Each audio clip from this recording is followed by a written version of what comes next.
Everyone says we can't. We write. When I read the script, I was like, oh my God, this is part of my industry. It's the history I never knew. Dalton Trumbo was the first person who essentially broke the blacklist by getting a screen credit on a film. John had been working on the screenplay for a few years, and he had this notion of a great movie about this era in time, and he didn't really talk to anyone about it. He was writing it for years and years. And I was fortunate to come along at a moment when he had a version of the script and didn't know what to do with it. And I read it and really loved it, and we did some further work together. We talked about who should direct the movie.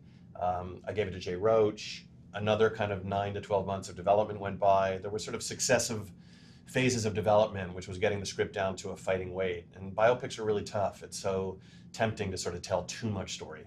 And I said, well, I haven't really spent any time with the Trumbos. And Jay said, well, why not? And the truth was that we knew once we started talking to the Trumbos, it's a long road to be talking to people whose lives you're telling a movie about. Right. There's conflicting memories and there's emotionality and all that stuff. So Jay said, I want to make the movie, but I don't want to do it without having gone through a real process with them. And we spent 6 months, and the script changed enormously just because of Nikki and Mitzi, who are the two daughters, who, by the way, did not have the same points of view about almost anything.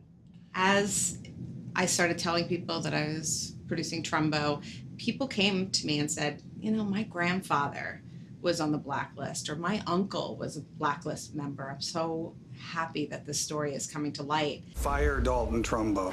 I don't think you and me are going to be pals.